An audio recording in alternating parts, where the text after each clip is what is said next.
Namo tassa bhagavato arahato samma sambuddhassa. Namo tassa bhagavato arahato samma sambuddhassa.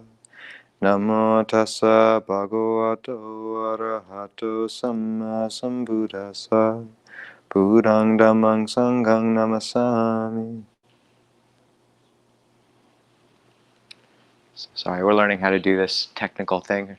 Parents are going to have to take it over after I'm gone. So, um,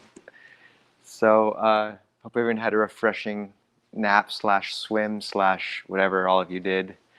I saw some nappers. That's a good thing. I think this morning we went over a basic approach to mindfulness of breathing, engaged mindfulness of breathing, and I think now there's a lot to be gained from actually going through how the Buddha laid this out in the Ānāpānasati sutta, the Mindfulness of Breathing sutta, which is Majjhima Nikaya 118, and you guys have the text if you want. So the sutta begins by the Buddha saying that, and I referenced this in the last talk, but there's a sutta where the Buddha asks the monks how they practice mindfulness of breathing, and one monk, well-intentioned monk, chimes in and says, putting aside thoughts of the past and future and greed and distress for the world, I mindfully breathe in and mindfully breathe out. And the Buddha says, yes, that is mindfulness of breathing, Venerable Aritta, I don't deny it. But as to how mindfulness of breathing is practiced in full, listen and I will speak. And then he lays out this sutta, the Ānāpānasati sutta. And the sutta begins by the Buddha saying that if one fulfills these steps of breath meditation, then one also fulfills the 4 foundations of mindfulness. So for those of you who don't know, the 4 foundations of mindfulness are a seminal teaching in Buddhism. And they're frames of reference which one can use to parse experience and approach it more skillfully in how we look at it. So the first frame of reference is the body. So one remains mindful of the body as a body. And so pain, pleasure, neutral feeling. Mind. So one is aware of the mind sort of state, the mood. So the mind is distracted, contracted, exalted, wide, small, surpassed, unsurpassed. The Buddha goes through a list of different adjectives. And then finally, one is aware of the 4th foundation, which is Dhamma categories, which in the sutta, it's laid out as many different categories, but comparative studies recently have narrowed it down to dividing out the qualities of the mind into the 5 hindrances, which are the hindrances to calm. So things like sensual desire, ill will, restlessness, and the positive qualities or the awakening factors, which are the 7, what we call bojjhanga. And those are things like mindfulness, rapture, tranquility, calm, equanimity. So the Buddha says that if one fulfills the mindfulness of breathing instructions, then one also brings these 4 foundations to their culmination. And if one fulfills these 4 foundations, one brings the 7 enlightenment factors to their culmination, which are the sort of essential factors towards awakening. And if one fulfills those 7 factors, then one realizes true knowledge and deliverance, which is awakening or enlightenment. And the 16 steps which he goes on to speak to are roughly divided into 4 tetrads, or groups of 4. So you have the first 4 correspond to the first foundation of mindfulness, or mindfulness of the body. And the second 4, or the second tetrad, is mindfulness of feelings. The third is mindfulness of mind. And then the fourth is a different way of analyzing experience in terms of the Dhamma categories they fit in.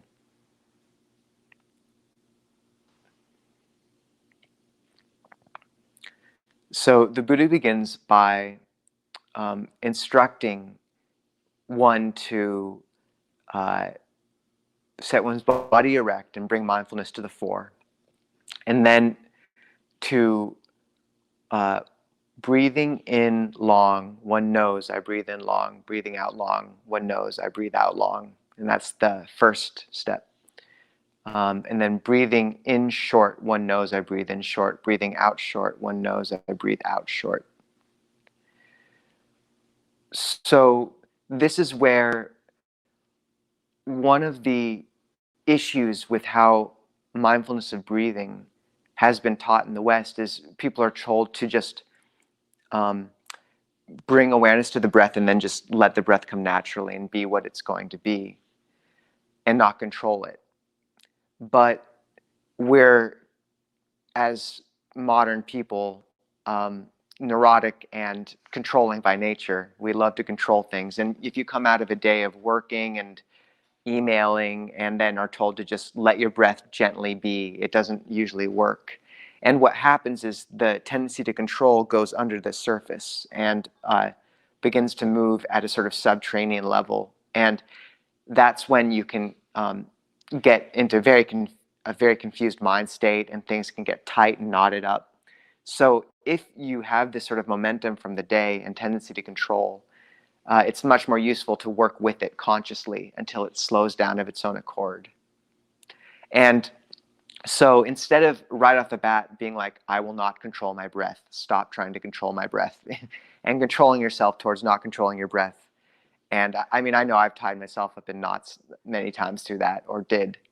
To use these first steps of breathing in long and short and knowing that breath length to consciously adjust the breath length to what feels comfortable. So instead of thinking breathing in long and short, one can replace those adjectives with light or heavy, subtle or a bit more refined, and just to use it to really figure out what sort of breathing feels good. So if one is a bit agitated, then giving yourself a long out breath can really help. And then if one is low in energy, then extending the in breath and really making much of the in breath can help. And additionally, if one's noting at this level the length of the breath, it's a very conscious an analyzing of the breath quality, which really anchors the breath. It anchors the mind initially as it enters the meditation. Usually, having come from whatever activity, the mind will be spinning off. And to use this very conscious analysis of the breath anchors it in a really concrete way. If you don't know if your previous breath was long or short, then you know you've wandered. And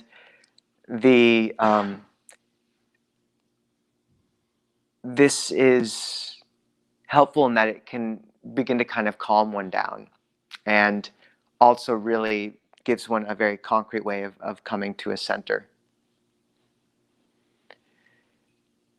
The next step is he trains thus: I will breathe in, experiencing the whole body. He trains thus: I will breathe out, experiencing the whole body. And every step from after those first two of breathing in long and short. And I should mention, it's interesting that it moves from long to short, because one will find that the breath does begin to shorten as it becomes more shallow or subtle. Not so much shallow, but it'll begin to sort of move much more subtly and become shorter in that way. And the being aware of the whole body, this speaks to what we've called the jhana wars in the West. We don't have much to get kind of like too excited about in the robes, so this is kind of what we, it's a nice like fun term for it, the jhana wars.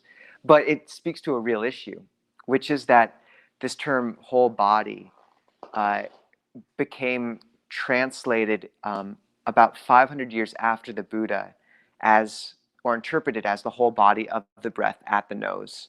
And it's because at that time, the main practice was something called kasina meditation, which is where people would stare at a disk of light or color or element until it burnt into their eyes and mind, and then use that as their main object. So that leads to a very one-pointed concentration. People took that paradigm of one-pointed concentration, of narrow awareness, and applied it to the breath, and said that the whole body of the breath meant tracking the entire body of the breath at the nose, all the way in and all the way out.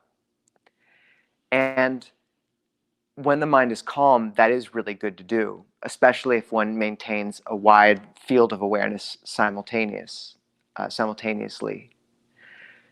But what scholarship has revealed more and more, and what most senior teachers in my tradition have been speaking to more and more, is interpreting the whole body just as it naturally would be interpreted, which means the whole body.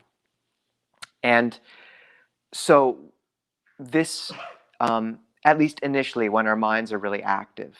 So what this means is, instead of the usual instructions you get or got for the last 30 years in many Vipassana circles of like, just stay right at the tip of the nose, right with your breath, which works for a while, but after a time, I know I felt like I was, slamming my head into a brick wall repeatedly. And if one instead interprets the breath to be not just the sensation of the wind at the nostrils, but rather the subtle energy that courses through the body, like the breath energy, pana in Pali, prana in Sanskrit, chi in Taoist thought, then it allows one to explore the full scope of the body in a really engaged way. And it's really enjoyable, and one can do a lot with it. So that's why when we began the meditation this morning, we divided the body into those three chambers and kind of explored different parts of each chamber before expanding to the whole. And this is important because as Westerners, we tend to, I think Ajahn Amaro says, we think of our bodies as things that keep our necks from scraping on the ground. So to reacquaint ourselves with our somatic sense and drop the awareness consciously into the diaphragm and torso from the head where it usually is essential. Because otherwise, since most of us really do live stuck in our heads, the chance of developing a full-bodied awareness and the sensitivity and resources that come from that is very difficult.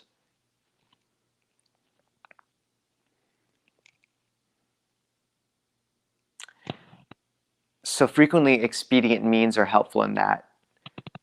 So to get the sense of the whole body, one can, do this thing of moving through the body chamber by chamber. One can imagine a jar of butter melting down the head. There are visualizations of sort of visualizing the breath as light streaming through the crown of the head and coursing down through the body. I personally recommend cold showers, but no one takes me up on that almost ever, but they really, really helps. So especially when paired with Qigong.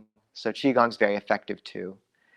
And some yoga practitioners will already have found ways to drop their awareness, but these are pretty important for Westerners to find some way to help the awareness drop, because it really does take expedient means for a lot of us.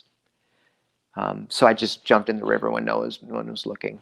So it really does help.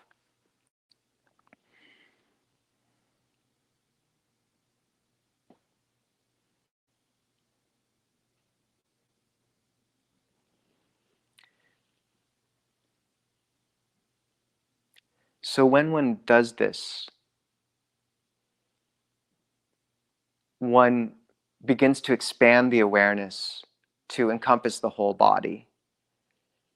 But in every one of these steps in the Ānāpānasati Sutta, the refrain always starts with, he trains thus, I will breathe in. He trains thus, I will breathe out. And then experiencing the whole body or calming the whole body. But there's always the breath in the background. So through all of these, you always want that sensation in the periphery. The breath should always be there. And that allows the whole process to kind of remain smooth and to move and to nourish itself. But when one is aware of the whole body, then really making that conscious effort to sort of widen awareness at the same time. And as one does that, one will find a few things. One is that one will see that, or might see, that the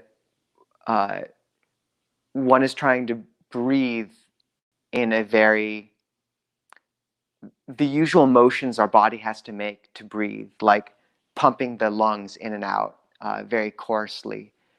When the breath becomes more subtle, then one finds that it's not actually necessary to do this. So the breath will become subtler and shallower. And then one can kind of see where one is squeezing and expanding the body to breathe, and just let those relax a little. And more just sort of trust this energy to move naturally. And really finding where one is sort of moving the body, like the lungs, and just letting that relax.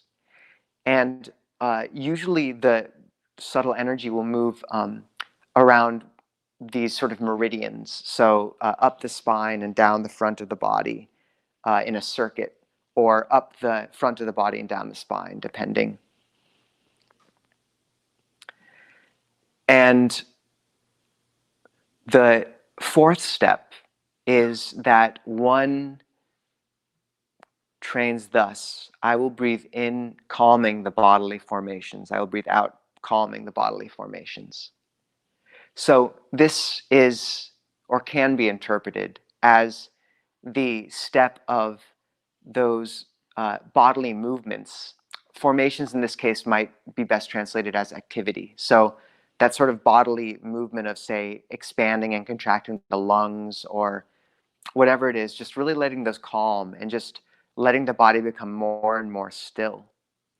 And similarly, as one grows calm and begins to feel this energy sort of flowing, one might notice certain knots in the body, say at the throat or in the belly, with which might be associated with fear or hunger.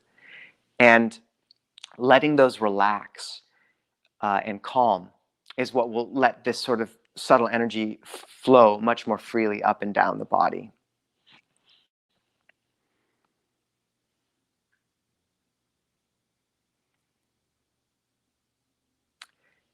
And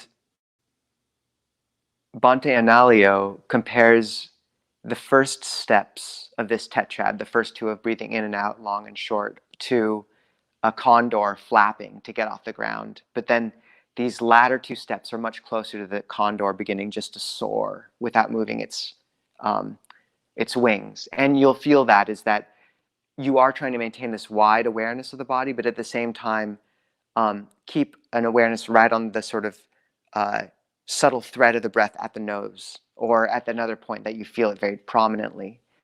And both of those are very continuous sensations.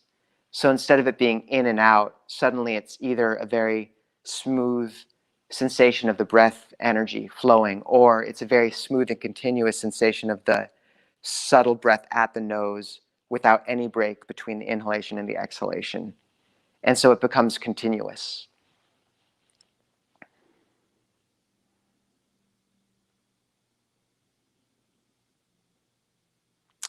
And if one gets lost during these steps, it's good to remember you can always come back to noting the breath length. Just bring yourself back to that. And to, if one's directing oneself with the mind, directed thought and evaluation, then one can use questions to do that. So instead of as Westerners, sort of telling ourselves to do something like be with the breath, we're so overbearing by nature that it comes across as far too harsh. So asking a question of oneself, like, can I remain with the breath here? It can be a lot gentler, and the heart and the body will respond naturally to that. And the image the Buddha gives for the first jhana, which is a state of concentration, but it seems to speak, at least in some respect, to the experience of this first tetrad, these first 4 steps, is, he says, just as a bathman's apprentice would take a ball of bath powder and knead water into it so that no part of that ball of bath powder was unpervaded with that water, just so one fills and pervades the body with the rapture and pleasure born of seclusion, so that no part of the body is unpervaded with that rapture. So what this can speak to is, during this initial 4 steps, one can really be using these visualizations of, say, the breath as mist, white mist coming in and out, or white light streaming down through the crown of the head and down one leg, down the other leg, down through the crown of the head and out the arms. But the point is that you're sort of massaging the breath energy into all these places which have been so hungry for it for so long. And it nourishes it over time.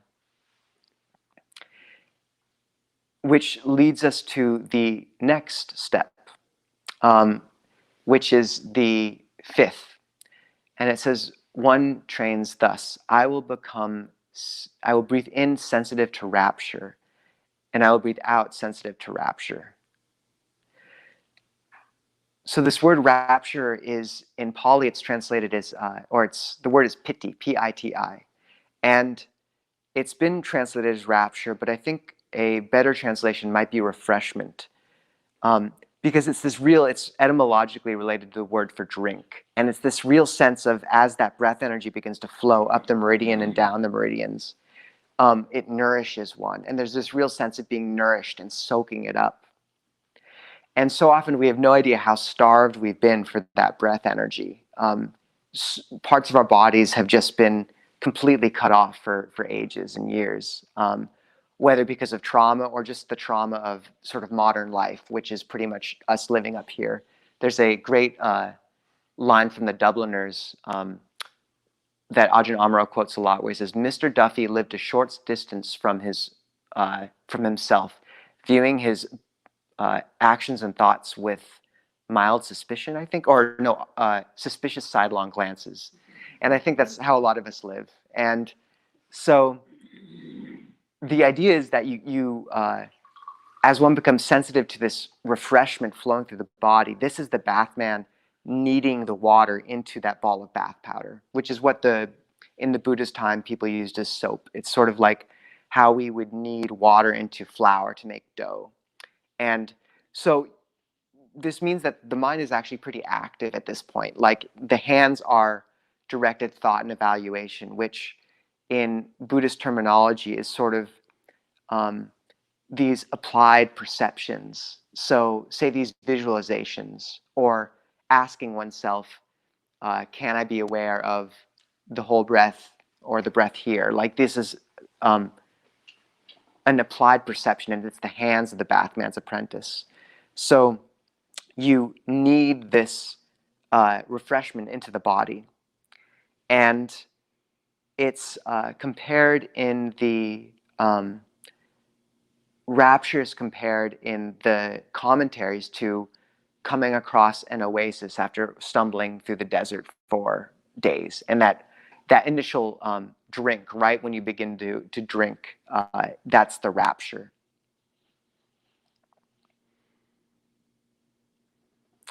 And the rapture is followed by pleasure, which is the next step. So one breathes in sensitive to pleasure, or sukha, and one breathes out sensitive to pleasure, sukha. So rapture is, or piti, refreshment, it's what we call a sankhara, which means it is tied up with intention, and it means it moves, it's dynamic. So this is that sense of movement, it's sort of soaking through the body. Pleasure, sukha, is a feeling, vedana in Pali, which means it's still, it has no movement.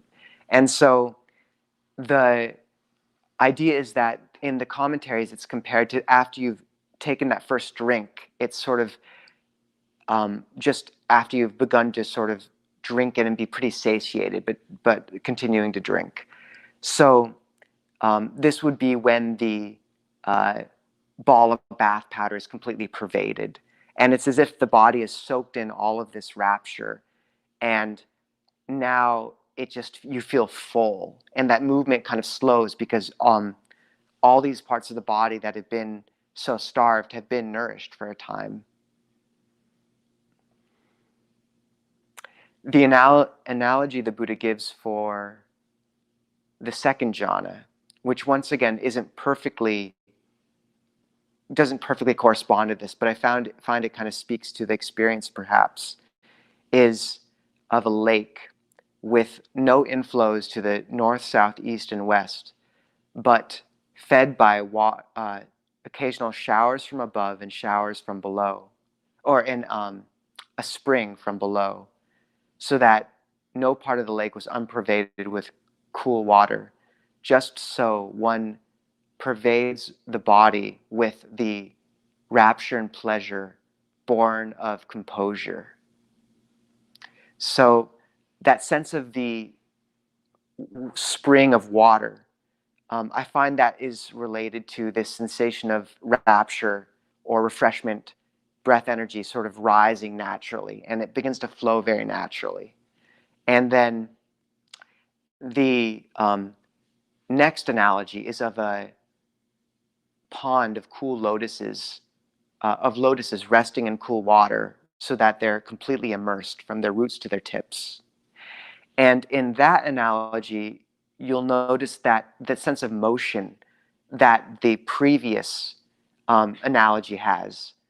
So the first analogy, the bathman's apprentice, there's motion, but it's very active. The hands are acting. In the next one, it's a natural motion. Just the spring is welling up naturally. And that's when, you're maintaining awareness of the breath. You've calmed down the breath quite a lot, and you have this full-bodied awareness.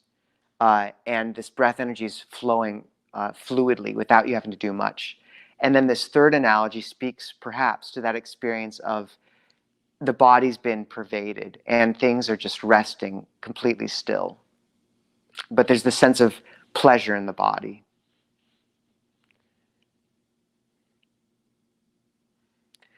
So in each of these, it can be, the Buddha sort of speaks to, actually, I find a good way to think about that step, but from rapture to pleasure.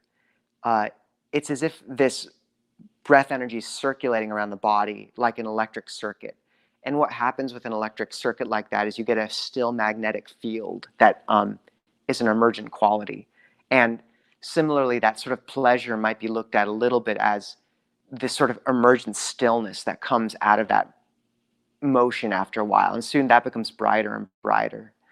And this can be where a what we call a nimitta of light appears for a lot of people, which is the field of vision becomes brighter and very pervaded with light. And one can miss it at first because frequently for a lot of people it doesn't appear as sort of a ball of light. It's just a brightening of the whole visual field. And this is really common. Ajahn Fuang, Ajahn Jeff's teacher, would refer to it as the light of the breath. And if that does emerge, then one can treat it as they would the pleasure or the rapture, in that it becomes a focus of awareness, but always in tandem with the breath. And in each of these steps, the breath is always there in the background. If one has been cultivating the sound of silence, which is this sort of subtle hissing in the ears or ringing that's always there, then that can become really prominent at this point. if one hasn't used the sound of silence, then it's worth a try. Ajahn Sumedho discovered it when he went to Europe, and he'd lived in Thailand for about 10 years. And in Thailand, things are always noisy. There's always bugs and like birds and dogs. And so he went to England, and it was just quiet. And he heard this like subtle ringing in his ears, and he took it as his main object, and has taught it since quite frequently. And it's a really powerful object. It's can keep you, especially when paired with the breath, because the breath can be very relaxing. But the sound of silence is sort of like the auditory equivalent of the perception of light. It brightens the mind. So Ajahn Amaro, when he moved to England, had decided not to lie down. There's a practice a lot of monks do where you don't lie down for a night, or I think he decided to do it for like a year. So there's a story of another nun who was in the monastery with him at Chithurst, and she kept trying to out-sit him there, but he would just sort of lean against the heater and just keep sitting, and it really frustrated her because she'd always have to leave before he did, until she realized that he just like lay there or sort of leaned against the heater all night, and she couldn't actually, win. But he was kind of sleeping against the heater anyways. So, but he's told me that he couldn't stay up for a long time because the breath just kept putting him to sleep. So he took the sound of silence as his main object, and that has been his object ever since. And if you cultivate it, then it can become unbelievably loud. You can hear it over power tools, and I know it got Ajahn Sumedho through like many board meetings. So it's a powerful object.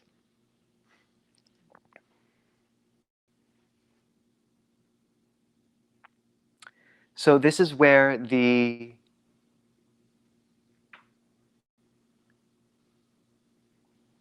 bright quality of the mind, and really that still, all of these emergent perceptions like light, pleasure, the sound of silence, they're all very stable and bright objects. And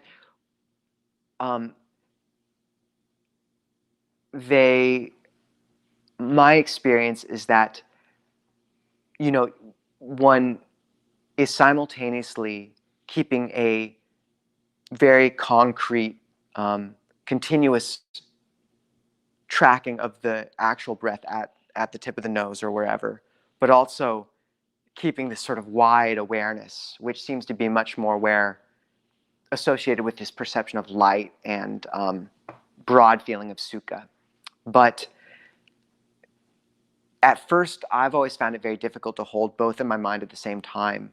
So what happens, for me at least, is the mind will expand and sort of be in this broad awareness, and then it'll suddenly contract again right to the nose, and then it'll expand and contract until after a while they kind of merge. But you should trust your mind a little bit to kind of follow. It'll find its way with a bit of direction. So sometimes these things work like this. And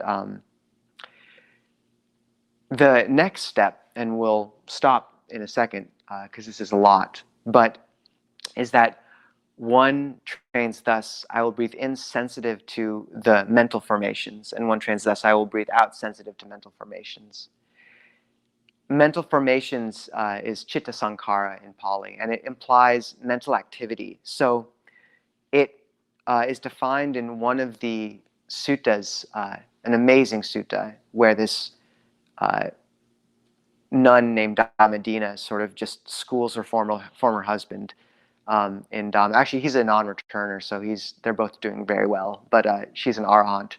And she talks about how the mental formations are perception and feeling.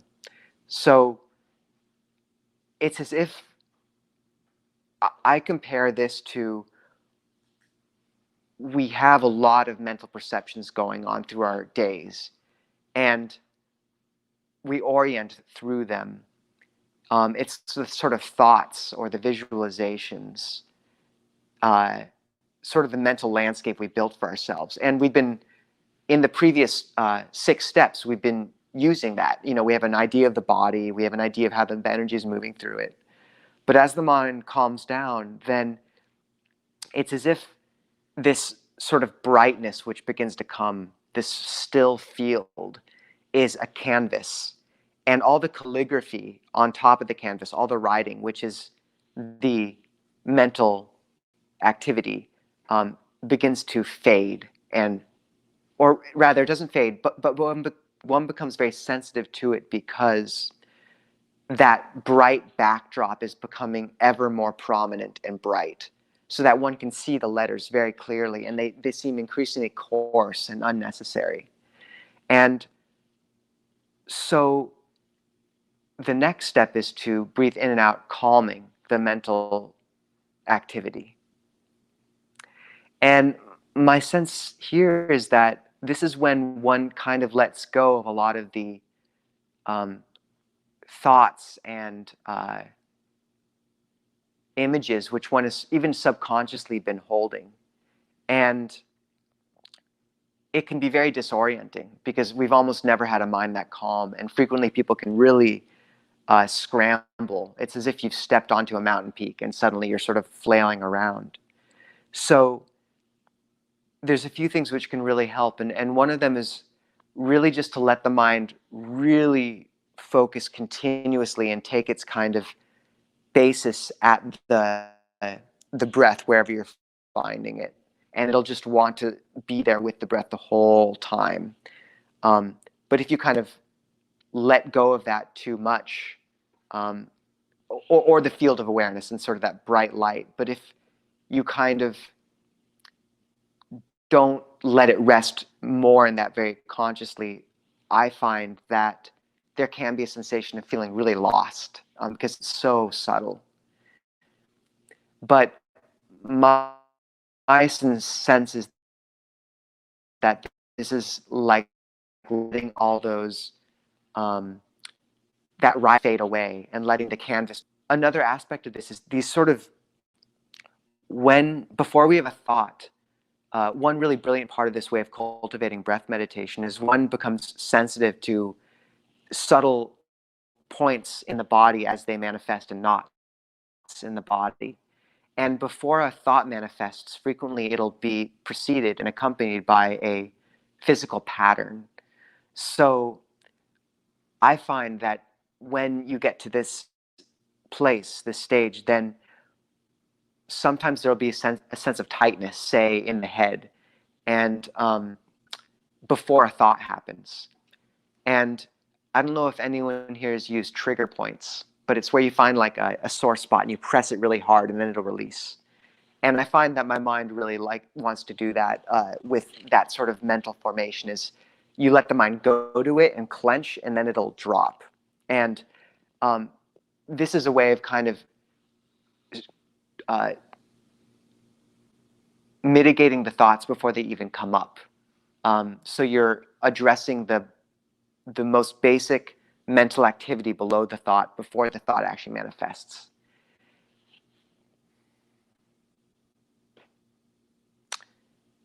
And that's the second tetrad, which is mindfulness of feelings. So yes, the first, once again, is the 4 steps through the body.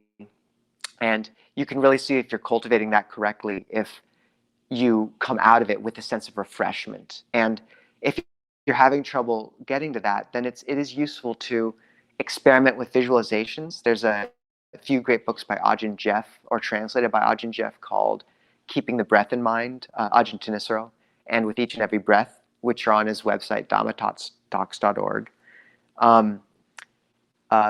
But cold showers are a big plus. Qigong is very helpful. And then if one moves on to that second tetrad, the second 4, around sort of watching this refreshment give rise to pleasure, give rise to brightness. And then the next tetrad has to do with the mind, and that's as if one begins to work with that canvas just on its own. But I think this is enough for now. So, yeah.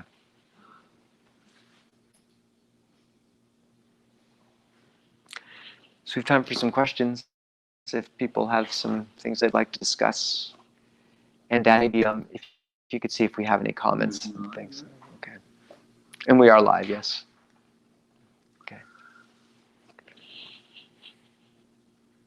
Well, got a couple of questions.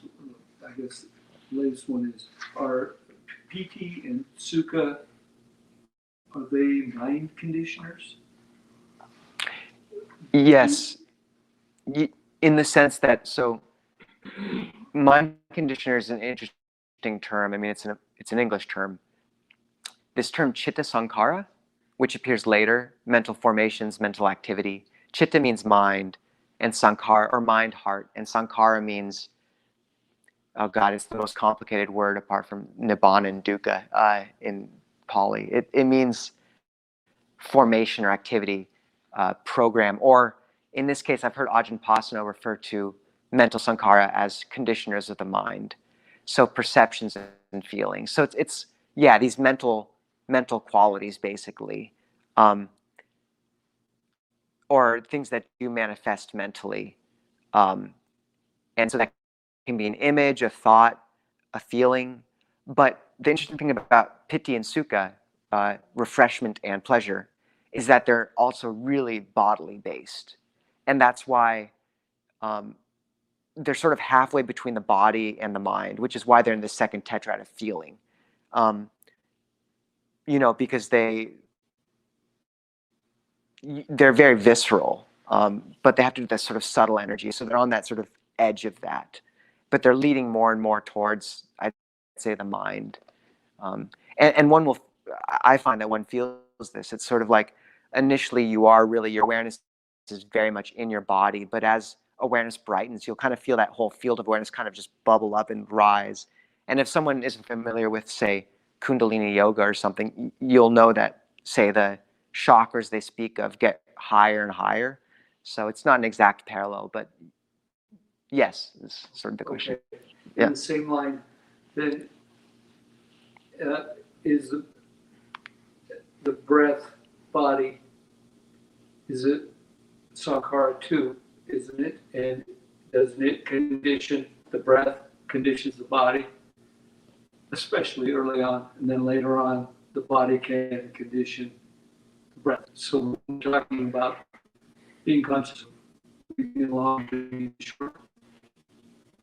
One part I didn't hear, and I'm confused about this, but I thought that I've had trouble understanding what the capturing what I'm supposed to pay attention to with breathing short. When you getting in a state of concentration, the breath can become shallow. But I also thought that you can manipulate your body by breathing in long or breathing in short. Mm-hmm. If you're facing torpor, for instance, there may be some short breaths will activate you, or long breaths will relax you. Is that in line with what you're saying here? I think so, yeah. I'm hoping I understand the question. The breath body is another formation in the sense that the body is a formation as well. Like, it's such a broad term and it's used in different ways. But to sort of steer away from that whole convoluted realm a little bit, the idea is that yes, and the Buddha said this, name and form, like the body and the mind, condition consciousness, and consciousness conditions the body and mind, like two sheaves of reed leaning against one another. So the breath initially to calm or energize is exactly what those first two steps are for. And they're really useful in that, actually. And yeah, the ways you spoke of, say, inhaling longer to energize or something, yes, that's effective. And then, yeah, my sense is that as you sort of sink deeper and deeper into meditation, and this is why it's really helpful sometimes to begin a meditation session with like 3 really deep breaths that you just hold, and then you release it as slowly as you possibly can out through the nose. And that is really effective in calming the body. But I'd say also in pointing to after these steps begin to gather momentum, the mind begins to calm the body more so. I mean, we're operating more in the realm of the mind and perceptions and stuff. So the body, we're kind of operating within, but we're not actively altering our breath as much after that. Does that sort of address the question? Yeah. But also being to expedient means, sometimes you really do need to find a skillful means to kind of rarefy and refine the breath energy. So that is where qigong or going for a jog or something would be so helpful, or cold showers. Okay.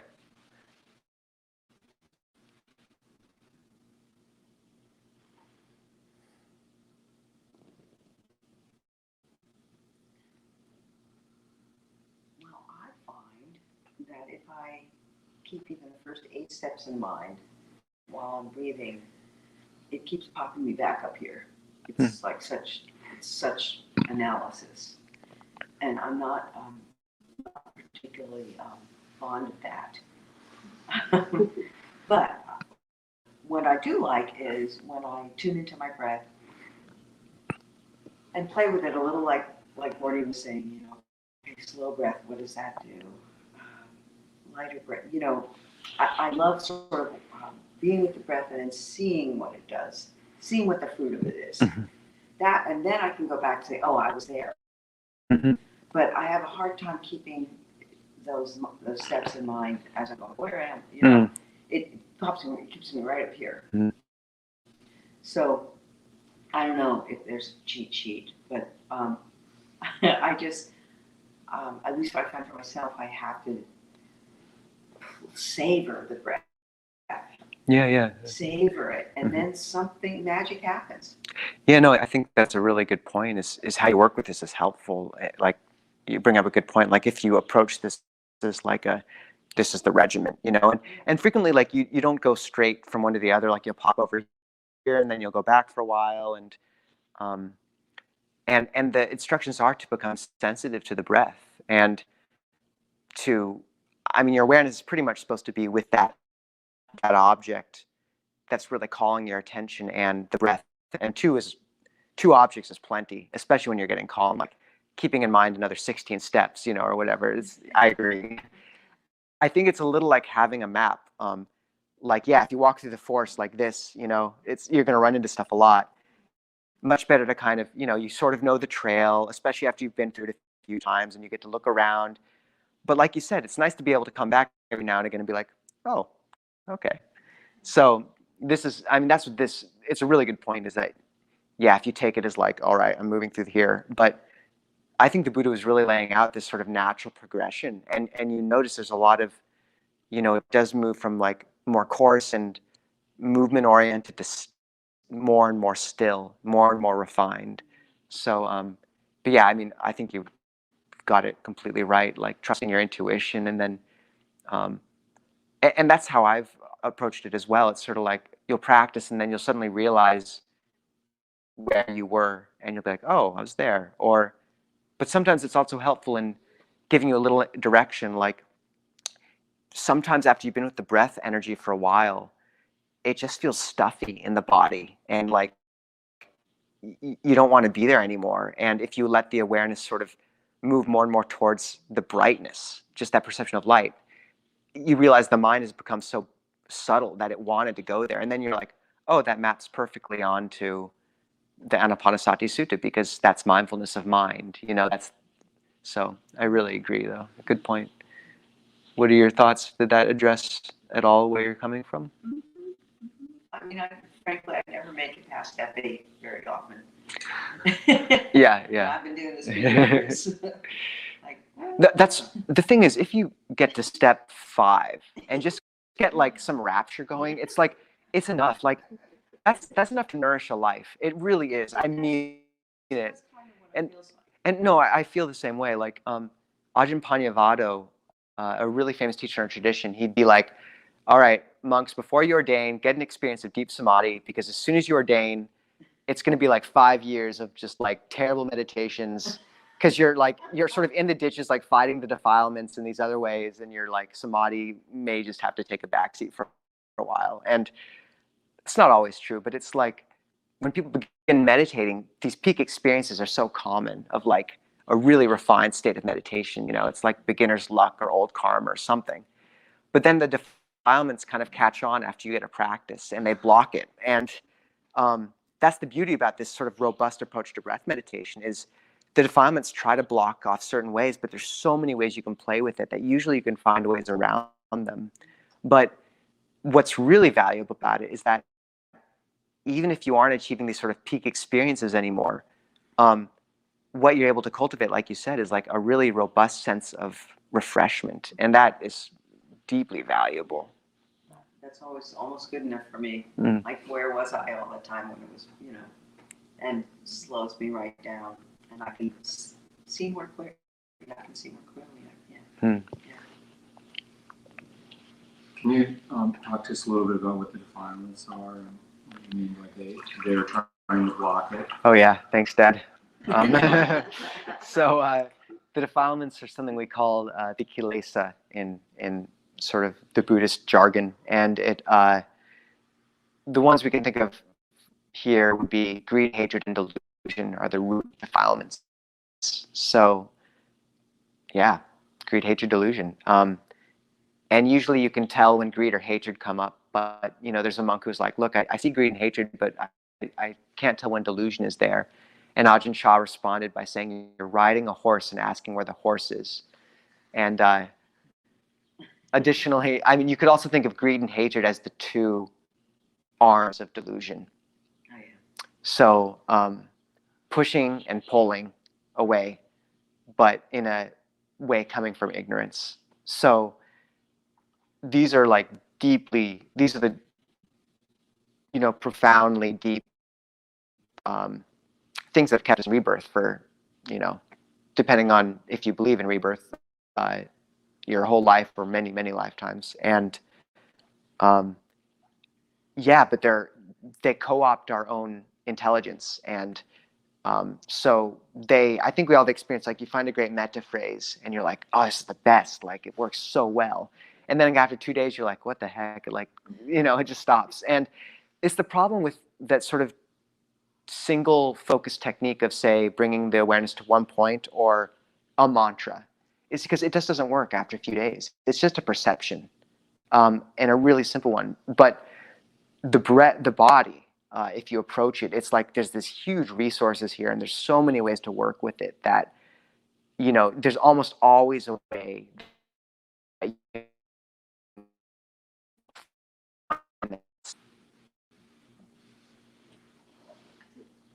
was going to say, if you're talking about kind of the delusion, right? Usually when you're fabricating something, right? You don't really, that's the good or the bad, or however you want to think of it, is you're fabricating it, right? And so you have to kind of leave it a little bit to recognize that it's a fabrication.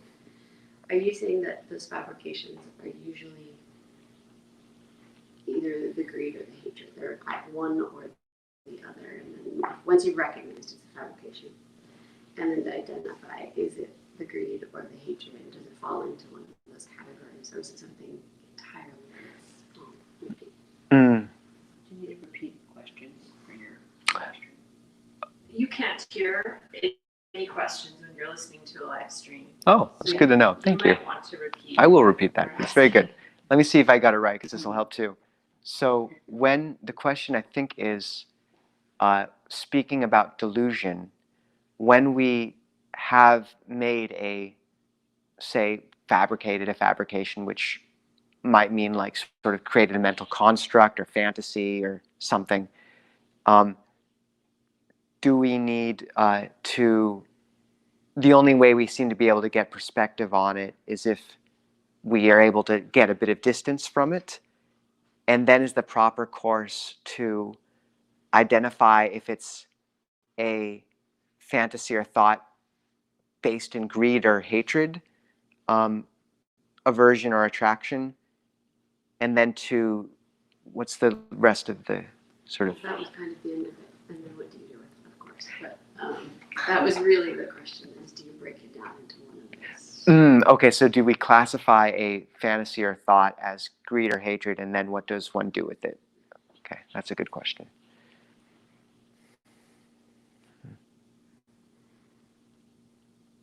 What do you guys think? Tommy? I sort of a follow-up question, but I wanted to hear your answer first, I guess. I mean,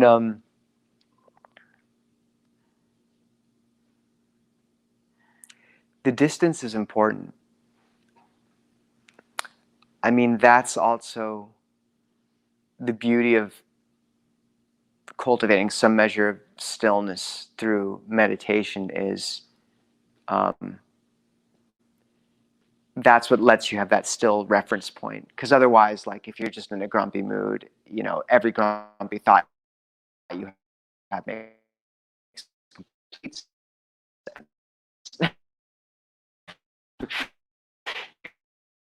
Like that was sort of the great teachers compared to stop. It's usually we're shaking a bottle of oil and water, and only when we stop they separate out, and that's like the mind separating out from its aramana or like mood. So yes, that stepping back to mindfulness is really important, and when people realize how much that needs a daily meditation practice. If you want to do it really well, it really helps to have. And a meditation topic that's very concrete, like the breath, you know, like something we really can just put your finger on and step back. And then analyzing it, I think that is really helpful. Ajahn Chah was once asked, sort of with all of these sort of mental impressions or thoughts that come through the mind, do you have to investigate every one?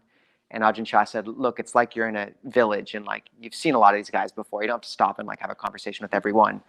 But, you know, say you do see someone new, you know, then maybe you do want to stop and talk to them, learn their history, or say someone else is like dressed up in clothes, you know, you can be like, what's this about? So sometimes it's enough just to step back and be like, oh, this habit again. And that's enough. You know, you've been there, you've seen that movie how many times.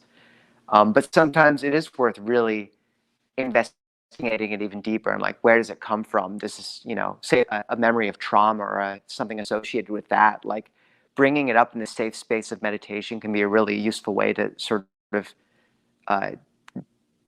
you know, mitigate it a little bit. So yeah, I'd say looking at it in terms of a thought in terms of if it's based in aversion or greed is really helpful. But, you know, essentially what you're doing there is looking for the suffering in it, which is the first noble truth. So you're seeing the sort of coarse element in it. And that might manifest as like that subtle pull of greed or like the anger of aversion. But sometimes it might be even more subtle, especially meditation. It might just be a sense of like, this is too coarse. I want to drop it, you know, like, when you hit sort of step 8 in the Ānāpānasati, where you're calm informations, say that image of the body that you've been subconsciously holding, that's has the energy circulating, like it's not really associated with greed or aversion, but at that point you might see that it's nonetheless it's suffering or stress in the sense like it's just too much to hold on to because the mind just wants to stop. So does that work? Okay. So on that, there's a question at the end of this, but first I like to ask myself what the three truths, anicca, dukkha, anatta. I mean, so recognizing the importance of that, either greed or aversion, and recognize if I can my ego involved in there, and that and try to somehow eliminate it. But the other, or recognize it, the other part is to examine either the attractiveness of that defilement, and also its evil twin. Kind of like what is this bringing me? What's this resentment bringing me down?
But Gordy picked up on that theme actually by identifying attachments. You know, the things we attach to, trying to create a solid life, those are illusions in life. And I didn't follow everything you said about the question, but I would remind us, there's a line in a book called Philosophy and Energy, very Western book, that says a question is a predicate stated as an interrogative.